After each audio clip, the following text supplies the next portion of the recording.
한국인들이 특히 죽음에 제가 봐도 오히려 왜 그런지 외국인들보다도 한국인들이 죽음에 대해서 더 준비가 잘 안 돼 있고 더 집착하고 그런 경향이 더 강한 것 같은데 왜 그럴까요?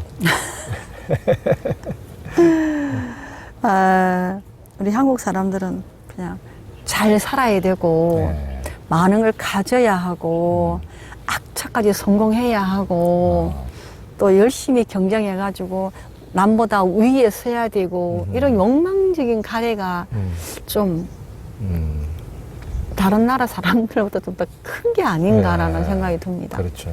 네. 욕망, 성취욕이 더 강하고 네. 소유욕이 더 강하고 네. 그래서 이 죽음의 문제가 이 욕망에게 밀리는 거지. 네. 욕망에 밀려가지고 이게 현실 속에서 다루어지지를 못하는 거죠. 죽음이 비집고 설 자리가 없지 않습니까? 20살 때까지는 학교 공부에 애들이 밀려, 또 20살이 넘고 40살까지는 삶의 성공에 경쟁에 치여, 뭐 언제요? 그런 영적인 여유도 없지만 현실적으로도 그런 것들이 성찰되고 숙고되고 이럴 수 있는 기회가 점점 줄어들죠. 그 다음에 이제 가장 큰 문제는 그전에는 한 25년, 20년 전에는 할아버지가 돌아가시고 할머니가 돌아가시고 부모가 돌아가시면 우리가 옆에서 그를 대면하고 직면하고 우리가 이렇게 접촉할 수 있었어요. 죽음을. 간접적이지만 접촉할 수 있었는데 지금은 어느 순간부터 우리가 가족들의 죽음에도 접촉하지 않게 되는 시즌이 왔습니다. 그래서 죽기는 죽었는데 어떻게 죽었는지 죽은 모습이 어떤 건지 전혀 우리가 인식할 수 있는 기회가 이제 거진 한 뭐 95%는 줄어들어 버렸어요. 그러니까 죽음이 현실이라는 게 인식이 안 되니까 더 욕망으로 치닫는 삶이 되는 건 아닌가라는 제가 생각을 해보는 거죠. 네. 그러니까요. 이게 이 세상에서 죽지 않는 사람은 한 사람도 예외가 없다고 그러는데 안 죽을 것처럼 삶에만 집착하다가 어느 순간 딱 이제 그것을 직면했을 때 그 당황 속에서 그냥 아무것도 뒷수습도 못하고 살아오면서 이별도 제대로 못하고 이별해야 될 사람들하고 이별도 못하고 뒷정리도 잘 못하고 이렇게 가는 경우도 저도 이제 주변에서도 그걸 너무 많이 봤기 때문에 참 안타깝더라고요. 그게 우리들의 현실이고 살아가는 모습이고 그러니까 스님처럼 이렇게 여기도 이제 마하보디 교육원도 있고 여러 가지 프로그램을 가지고 이렇게 교육도 하시고 이런 것들이 훨씬 더 제가 지금보다는 100배, 1000배 우리 사회에 더 확대가 돼야 될 것 같은데 그런 문화가 안 돼 있다 보니까 제 가까운 사람들도 뭐 친구들도 안 걸려서 이제 가는 친구들도 있지만은 이게 죽음에 대해서 한국 사람들은 살 수 있을 거라고 곧 죽을 걸 뻔히 알면서도 건강해질 거라고 이렇게 얘기를 하지 죽음에 대해서 제대로 얘기해 주기가 어려운 문화여가지고 참 안타깝더라고요. 참, 그래서 아까도 스님이 우리 환자들이 스님 저 죽어요 그러면 당연히요 이렇게 스님께서 이렇게 말씀하시면 스님한테 어떻게 그렇게 말을 할 수 있느냐고 따지기도 하신다 그러는데 참 요만큼의 여지도 없이 어떻게 그렇게 말할 수 있느냐 막 이렇게요. 왜냐면 그게 진실이고 사실이기 때문에 그거 어떻게 왜곡할 수 있냐, 애들로 갈 수 없다. 그런 얘기를 하죠. 그 대신에 이제 그렇게 이제 우리가 서둘러서 아무 종기 없이 가는 사람들 때문에 저 청청이마다 다 임종실이 있는 거예요.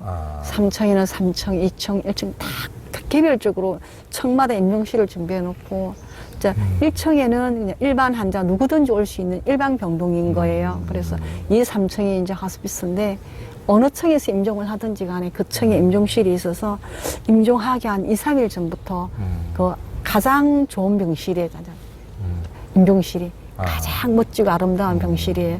거기에서 한 3, 4일 전부터 그 병동으로 옮겨가서 가족들하고 함께 시간을 보내고 또 임종을 해도 가족들이 일부가 남아서 한 짧게는 8시간, 길게는 뭐 열 몇 시간까지도 그 병실 안에서 함께 이 돌아가신 가족을 앞에다 놓고 같이 함께 대화도 하고 기도도 하고 못했던 말도 하면서 이제 사별의 여정, 이별의 여정,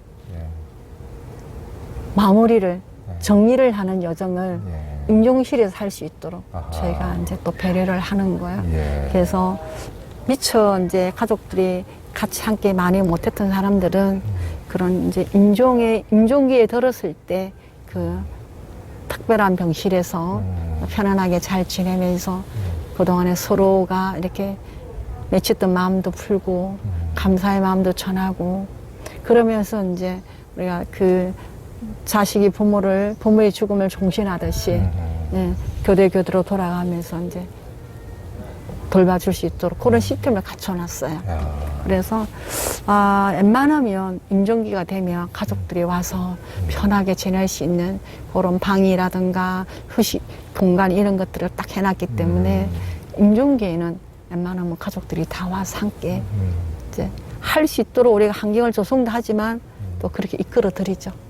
그래서 임종 이후에도 보통 그 임종 이후에 시신이 그 임종실에서 한 기본 8시간 내지 열 몇 시간은 그대로 거기서 스님들에게 기도를 받고 다음 생에 안내를 받으면서 가족들의 곁을 지켜주고 안정되게 그래서 이제 놀라거나 당황스럽지 않게 아주 그게 편안하게 잘 떠날 수 있도록 그런 환경 조성을 해드리는데 이제 그런 아름답고 정말 좋은 돌봄이 제공됨에도 불구하고 어떤 사람들은 우리 조인 기자님 말씀에 맞다나 여기 오면 죽는 거 아닌가 그래서 온 병원을 전전하다가 결국은 정말 아무것도 못하고 그는 죽는 거라고 표현하지 않고 우리가 죽음을 당하는 거라고 표현하죠. 그렇죠.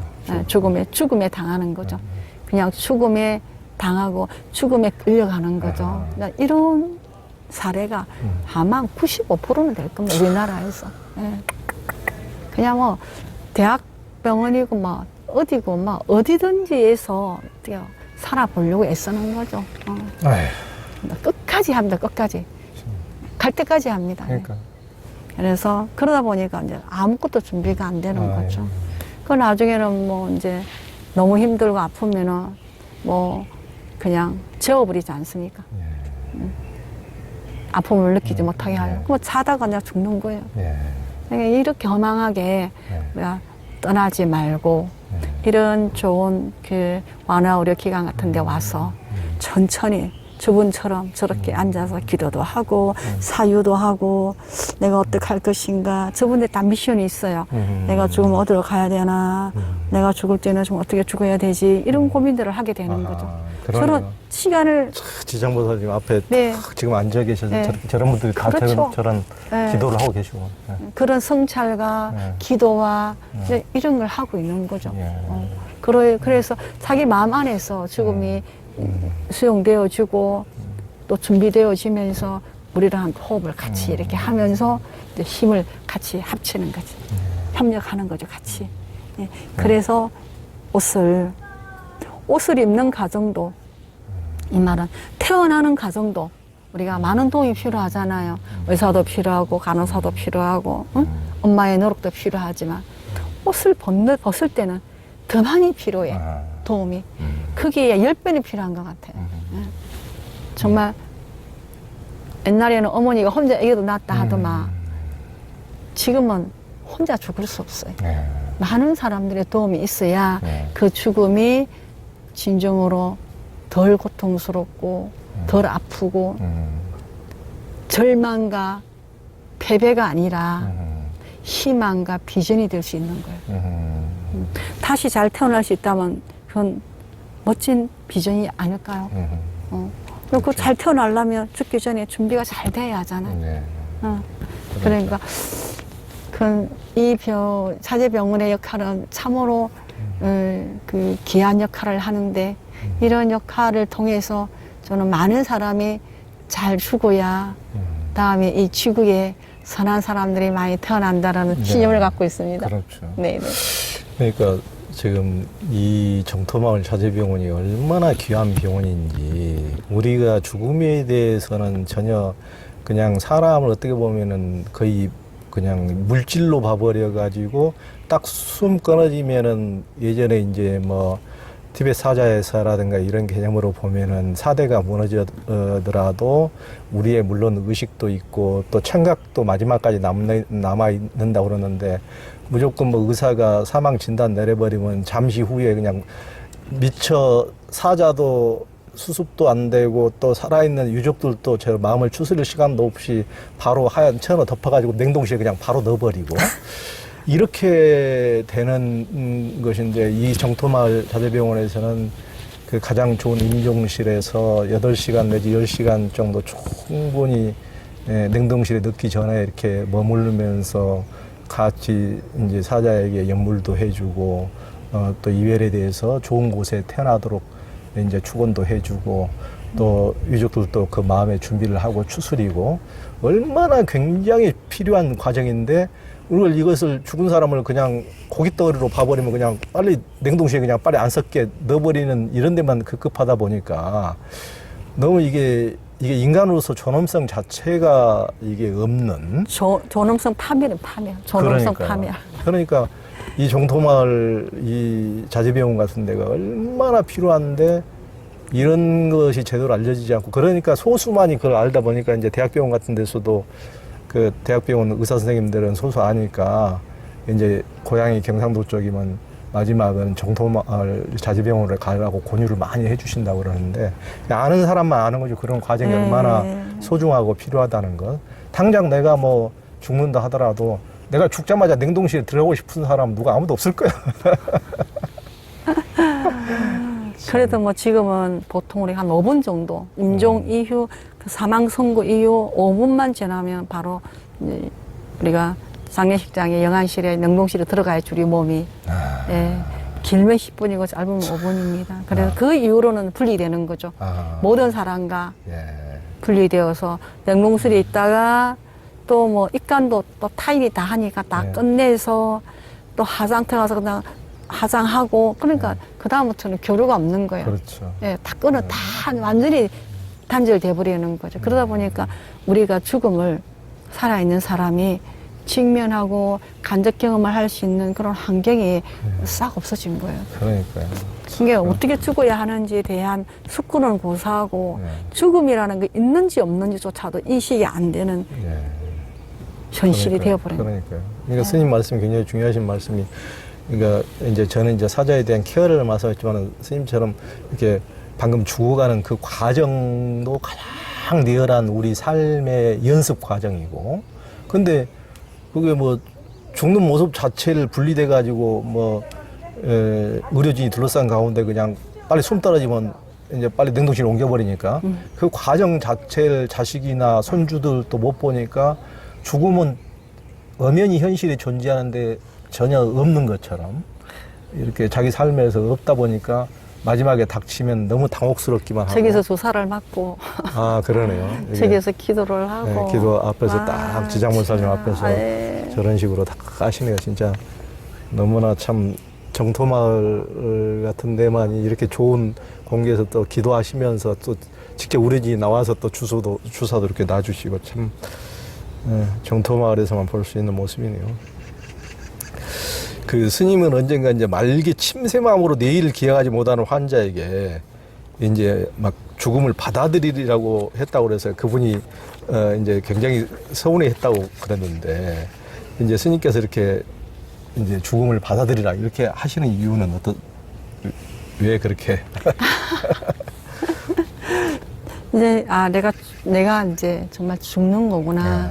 내 이 세계에서 이제 더 이상 살 수 없네라고 인식이 되어야 그 다음 단계를 또 준비할 수 있잖아요. 근데 그게 인식이 안 되면 계속 사는 것에 집착을 하고, 하다못해 뭐 정말 물 한 모금 먹는 것도 의미를 사는 것에 두는 거예요. 그 뭐 내가 이걸 먹으면 살란가, 저걸 하면 살란가, 뭐 계속 사는 것에 주의가 가다 보니 그 소중한 마지막 시간이 다 아무것도 못하고 없어지게 경우가 많기 때문에 이제 딱 들어오면 한 2, 3일 딱 지나면 제가 뭐 우리 이 환자뿐만 아니라 제가 들어가면 스님 제가 얼마나 살겠습니까? 막 이런 물어요. 제가 좋아질 수 있는 거죠? 제가 좀 좋아져서 다시 나갈 수 있는 거죠? 막 이렇게 묻기도 하고. 다 질문의 포인트는 내가 안 죽고 좀 더 좋아져서 바깥으로 나갈 수 있죠? 뭐 이런 내용인 거예요. 그래서 저는 거기에서 단호하게 노를 아니요. 의사가 말기 진단을 내릴 때는 정말 안 내린 거다. 그래서 말기 진단을 내린 겁니다. 지금부터는 사는 것보다 다음 생을 내가 어디서 어떻게 살 건지를 지금 고민해야 될 때다. 이렇게 그 말을 하기 위해서는 안 되는 것에 대해서 요만큼의 여지를 안 주는 거죠. 매우 냉정한 일입니다. 가슴 아픈 일이고. 그래서 근데 이제 사람들이 삶에 대해서 워낙 집착하고 있다 보니까 뭐 또 그런 것만 많이 보일 텐데 요즘에 TV에서 막 나는 자연인이다 뭐 이런 거 보면은 맨날 말기암으로 완전히 막 선고 받았는데 산속에 들어가 가지고 살았다 그런 내용들이 하도 많다 보니까 진짜 말기암인데 정말 산 거야 아닌데 대충 암 뭐 2기 3기였는데 어떻게 해서 살아난 거 스님 어떻게 보세요? 저도 가끔 한 번씩 보는데 그리고 보면서 그게 뭐 그게 맞다 안 맞다라고 한정을 지을 수는 없지만 또 그 사람은 그런 입장에서 그렇게 됐나 보다라고 이해하고 또 이제 우리가 현대의학에 의지해서 이게 말기다라고 이렇게 진단할 때는 또 우리 한국 의료진들의 수준이 굉장히 세계적이거든요. 그렇죠. 그런 세계적인 안목에서 그런 높은 그 의학의 지식을 가지고 말기로 진단할 때는 그렇게 살아날 수 있는 가능성이 불과 몇 프로나 되겠습니까? 그래서 저는 그 현대의학의 진단에 그 진단이 신뢰를 하기 때문에 뭐 좋아질 수도 있겠지만 대체적으로는 참 어렵더라. 그게 좋아지는 게 회복되는 게 쉽지 않더라. 다만 3개월을 진단했는데 1년을 더 살더라. 6개월을 진단했는데 그 사람이 2년을 좀 더 살더라. 그거는 여러 케이스를 봤어요. 연장되는 거는 봤지만 그게 완전히 다 완쾌가 되어서라고 하는 거는 아직까지 제가 완쾌가 100% 됐다. 말기에서. 그런 사례를 제가 아직까지 경험해 본 적이 없어서. 네네. 연장은 1년, 2년, 3년까지도 제가 본 적이 있거든요. 너무 재미있는 사례가 있어요. 우리가 저기 2002년도에 그 올림픽 했죠. 월드컵 올림픽 했잖아요. 네네. 그때는 청주송도 마을에 이제 우리가 잘 알고 있었는데 그때는 환자가 15병상에 풀로 다 있었는데 하필 그때는 남자 환자가 한 10명 가량이 다 남자 환자였어요. 그 연령대도 40대, 50대가 많았고. 한참 축구 좋아할 나이고. 네네네. 그랬는데 이제 축구가 열렸는데 그때는 텔레비가 없었어요. 이제 환자들이 요청해서 텔레비를 거실에 하나 놓자. 그래서 놓았어요. 그런데 그럼 우리 월드컵을 이제 보자 이래 했는데 그때 당시에 인중 대기 환자가 2분이 있었어요. 남자분이. 그래서 이거 막 축구 차고 소리 지르고 하는데 이 양쪽에서 임종을 하겠구나 이렇게 생각을 했어요. 근데 그 축구를 차서 하여튼 대단했잖아요 그때. 대단했죠. 그러니까 이제 누워 있다가 임종을 준비하다가 간호사들에게 나도 좀 저 갖다 좀 눕히줘 이래가지고 그 거실에 소파에다가 다 눕혀가지고 공가가지고 이렇게 다 눕혔어요. 눕혀가지고 그분들이 똑같이 뭐였죠 그때 무슨 코리아? 필승 코리아. 필승 코리아. 그거를 그분들이 하기 시작했어. 필승 코리아를 해서 이제 우리가 18강인가? 아니 4강까지 갔죠. 4강까지. 아니, 그까지 말고 16강. 16강에 이제 갈 때까지 그분이 안 돌아가셨어요. 두 분 다.